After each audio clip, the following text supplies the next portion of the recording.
Hello बच्चों, chemical reaction chapter का next part यहाँ पर आ रहा है displacement reactions. Displacement reactions are the reactions in which a highly reactive metal displaces least reactive metal.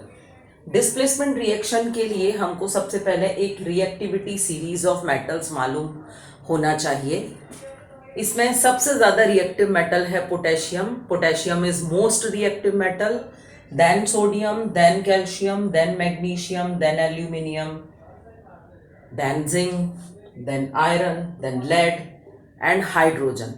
Hydrogen is not a metal, but hydrogen loses one electron and get positive charge and plus one valency. So hydrogen also plays in these activity series. Less than hydrogen, copper, mercury, silver, gold. जब भी कभी एक highly reactive metal एक least reactive metal से react करती है और उसके कंपाउंड से उसकी रिएक्शन होती है, तो हम एक की इक्वेशन इस तरह से लिख सकते हैं A plus B C. A is highly reactive and B is less reactive. Highly reactive metal displace कर देगी B को और फॉर्मेशन होगा AC और B सेपरेट हो जाएगा जो एक लीस्ट रिएक्टिव मेटल है। फॉर एग्जाम्पल, कॉपर सल्फेट का सॉल्यूशन है हमारे पास। अगर हम इसमें उससे ज्यादा रिएक्टिव मेटल डालते हैं आयरन, तो कॉपर यहाँ प्लेस है हाइड्रोजन के नीचे और हमारी एक्टिविटी सीरीज में आयरन उसके ऊपर आता है, तो iron is more reactive than copper. तो जब आप कॉपर सल्फेट के सॉल्यूशन में आयरन नाइफ डाल देते हो, आयरन नेल्स डाल देते हो, तो आयरन डिस्प्लेस कर देता है कॉपर को और आयरन कॉपर की प्लेस ले लेगा, बन जाएगा फेरस सल्फेट FeSO4 और जो लीस्ट रिएक्टिव मेटल है वो सेपरेट हो जाएगी। जब भी कभी डिस्प्लेसमेंट रिएक्शंस होती हैं तो इनमें always a highly reactive metal displaces least reactive metal. और ये रिएक्शंस जो है इनको याद रखना है। अगर हम इसे प्रॉपरली करना चाहते हैं तो हमारे पास ये रिएक्टिविटी सीरीज है जिसका ये डिक्रीजिंग ऑर्डर है, हमको इसको याद रखना बहुत ज़्यादा ज़रूरी है। तो हमारे पास सबसे ज़्यादा हाईली रिएक्टिव मेटल है K। तो हम एक ना डायलॉग सा बना देते हैं जिससे कि आप इसको इजीली याद रख पाएं। तो हम इसको कहते हैं काली नाथ का माली आलू जरा फीका पकाता है क्यों। तो काली नाथ का माली आलू जरा फीका पकाता है क्यों। इस सेंटेंस को याद करने में आपको कोई टाइम नहीं लगने वाला और इसके साथ ही अगर आपको इनके सिंबल्स याद है मेटल्स के, तो आप आराम से इनका डिक्रीजिंग ऑर्डर ऑफ रिएक्टिविटी लिख सकते हो। तो आप देखते हो कि जो हाइड्रोजन के नीचे आती हैं वो सबसे कम रिएक्टिव मेटल होती हैं, जैसे गोल्ड और सिल्वर ये सबसे कम रिएक्टिव मेटल्स की कैटेगरी में आती हैं, इसीलिए इनका कोई कोरोजन नहीं होता। और आप देखते हो कि जो हम ऑर्नामेंट्स होते हैं वो गोल्ड से बनाते हैं जिससे जो मेटल की लस्टर है वो मेंटेन रहे।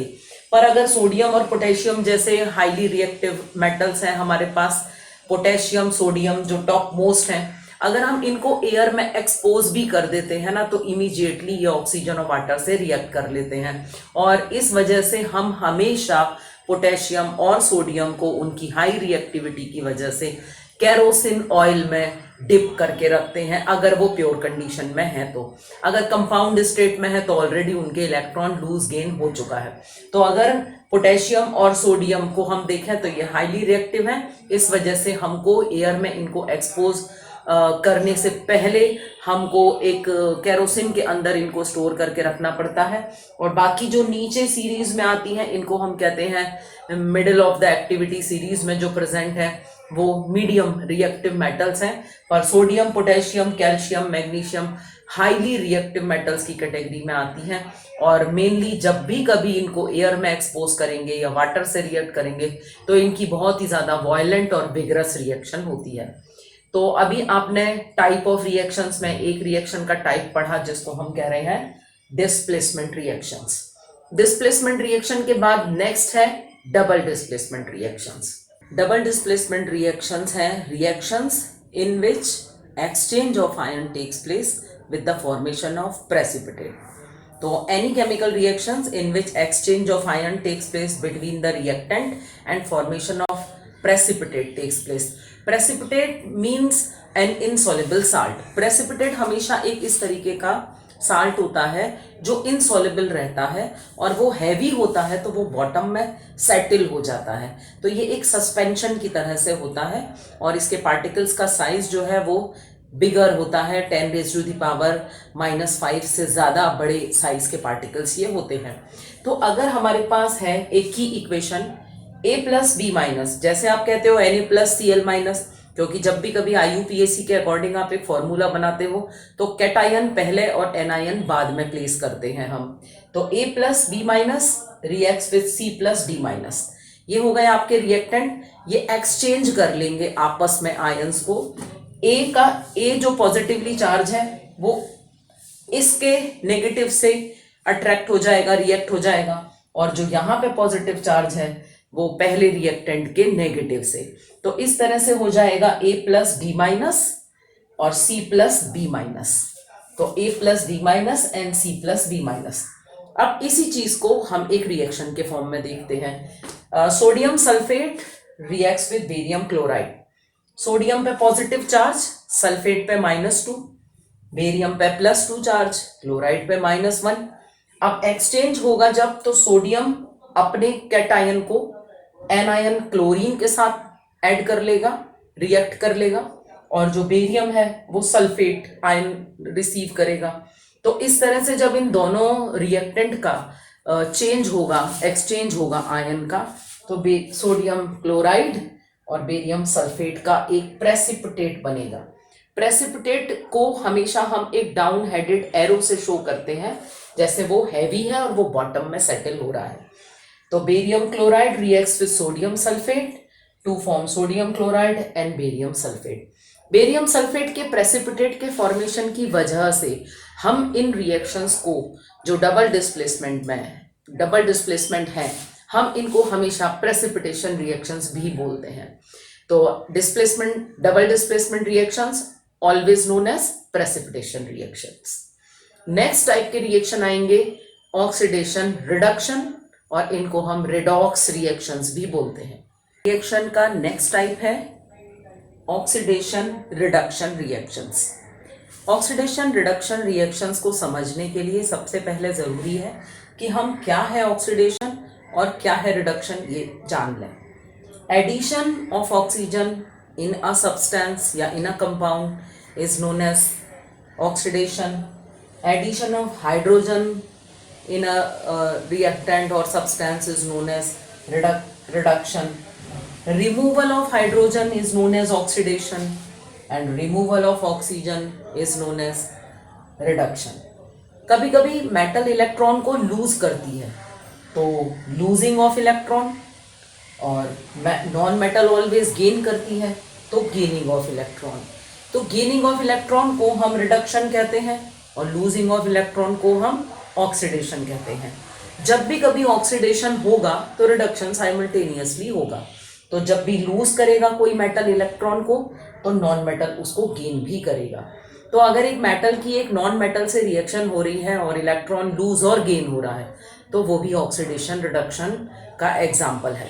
तो यहाँ पर हम सबसे पहले एक ऐसा ही एग्जाम्पल लिखते हैं जिसमें हमको क्लियर हो जाएगा कि ऑक्सीडेशन कहाँ हो रहा है और रिडक्शन कहाँ हो रहा है।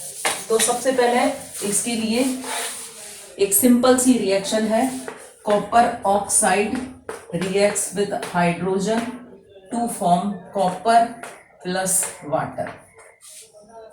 अब अगर हम देखते हैं इस रिएक्शन में कि जो ऑक्सीजन है वो कॉपर ऑक्साइड के साथ है, रिएक्टेंट में कहीं पर भी और ऑक्सीजन नहीं है, और रिएक्टेंट के बाद जब प्रोडक्ट बने तो कॉपर ने अपने ऑक्सीजन को लूज कर दिया।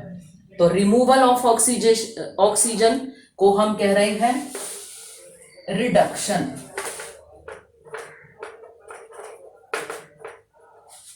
और अगर आप यहां देखें कि हाइड्रोजन जो है उसमें कहीं पे भी ऑक्सीजन नहीं है, पर रिएक्शन के परफॉर्म हो जाने के बाद हाइड्रोजन में ऑक्सीजन का एडिशन हो गया, तो एडिशन ऑफ ऑक्सीजन को आप कहते हो ऑक्सीडेशन। तो यहां पर कॉपर ऑक्साइड ऑक्सीजन प्रोवाइड कर रहा है, इस वजह से कॉपर ऑक्साइड एक ऑक्सीडाइजिंग एजेंट है, और हाइड्रोजन ने ऑक्सीजन को रिसीव करा है, इसलिए हाइड्रोजन एक रिड्यूसिंग एजेंट है। जो ऑक्सीजन प्रोवाइड करे वो ऑक्सीडाइजिंग एजेंट, और जो ऑक्सीजन को रिसीव करे वो रिड्यूसिंग एजेंट। नॉन मेटल्स ज़्यादातर रिड्यूसिंग एजेंट होती हैं, और आपके पास कोई भी कंपाउंड जिसमें ऑक्सीजन प्रेजेंट है वो ऑक्सीजन प्रोवाइड करने वाला ऑक्सीडाइजिंग एजेंट होता है। नाइट्रिक एसिड हमारे पास एक स्ट्रॉन्ग ऑक्सीडाइजिंग एजेंट है। यहाँ पर अगर कॉपर ऑक्साइड हाइड्रोजन से रिएक्ट कर रहा है तो हाइड्रोजन में ऑक्सीजन की एडिशन हो गई और कॉपर ऑक्साइड में से कॉपर रह गया, ऑक्सीजन रिलीज हो गई। एक एग्जाम्पल यहाँ हम और देख सकते हैं जो है same zinc oxide reacts with Coke. Coke है कार्बन का एक प्योर फॉर्म जो कोल के डिस्ट्रक्टिव डिस्टिलेशन से फॉर्म होता है। कार्बन एक नॉन मेटल है, इसलिए ये एक रिड्यूसिंग एजेंट है। तो zinc oxide reacts with coke to form zinc plus carbon monoxide. यहाँ पर हम देखेंगे कि जिंक ऑक्साइड ने ऑक्सीजन रिलीज कर दी और ये जिंक में कन्वर्ट हो गया, और कार्बन ने ऑक्सीजन को गेन कर लिया, तो इसका मतलब इसमें ऑक्सीजन ऐड हो गई। इसका हो गया ऑक्सीडेशन और इसका हो गया रिडक्शन। तो removal of oxygen zinc oxide में से हुआ, इसलिए जिंक ऑक्साइड रिड्यूसिंग एजेंट है, और कोक यानी कार्बन ने ऑक्सीजन रिसीव कर ली, इसलिए ये एक रिड्यूसिंग एजेंट है। तो ऑक्सीडेशन रिडक्शन में जहां ऑक्सीजन रिमूव होगी उसका होगा रिडक्शन, जिसमें ऑक्सीजन ऐड होगी उसका होगा ऑक्सीडेशन। जो ऑक्सीजन को रिसीव करे वो रिड्यूसिंग एजेंट, जो ऑक्सीजन को प्रोवाइड करे वो ऑक्सीडाइजिंग एजेंट। बच्चों 6 टाइप के रिएक्शंस आपने पढ़े, और अभी हमारे पास एक रिएक्शन का टाइप और रह रहा है जो 6th नंबर पे ही है, वो है एंडोथर्मिक और एक्सोथर्मिक रिएक्शंस। 6th और लास्ट टाइप की रिएक्शन है endothermic and exothermic. Chemical reaction in which heat is released are known as exothermic. Exit means release होना, एंडो मीन्स एंटर होना। तो जहां पर हीट एनर्जी एब्जॉर्ब होएगी और सब्सटेंस की कूलिंग हो जाएगी उसको आप एंडोथर्मिक रिएक्शंस बोलते हो। तो exothermic reactions and endothermic reactions 2 type के रिएक्शंस हैं जो अब हम पढ़ेंगे। लाइम है कैल्शियम ऑक्साइड। कैल्शियम ऑक्साइड को जब हम वाटर के साथ रिएक्ट करते हैं तो हमारे पास स्लेक्ड लाइम या लाइम वाटर बन जाता है, जो है कैल्शियम हाइड्रोक्साइड। कैल्शियम ऑक्साइड को हम लाइम भी बोलते हैं। तो lime reacts with water to form slaked lime. This reaction is highly exothermic reaction. इस रिएक्शन के होने में इतनी ज़्यादा हीट एनर्जी रिलीज होती है कि पूरा ये जो सॉल्यूशन होता है ये बहुत ही तेज़ बॉईल होने लग जाता है और बहुत ही ज़्यादा हाई टेम्परेचर यहाँ पे प्रोड्यूस हो जाता है। और इसके कंपैरिजन में जब हम एंडोथर्मिक की बात करते हैं तो कैल्शियम कार्बोनेट है लाइमस्टोन। जब हम इसको स्ट्रांगली हीट करते हैं तो ये लाइम और कार्बन डाइऑक्साइड फॉर्म करता है, और यहाँ पर इस रिएक्शन को करने के लिए हमको एनर्जी प्रोवाइड करनी पड़ती है यानी देनी पड़ती है। तो ऐसी केमिकल रिएक्शंस जिनमें हीट एनर्जी रिलीज हो वो एक्सोथर्मिक, वो केमिकल रिएक्शंस जिसमें हीट एनर्जी एब्जॉर्ब हो उनको हम एंडोथर्मिक कहते हैं।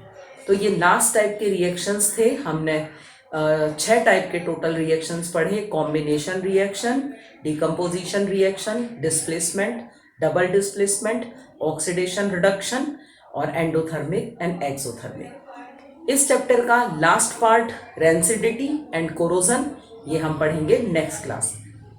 Thank you.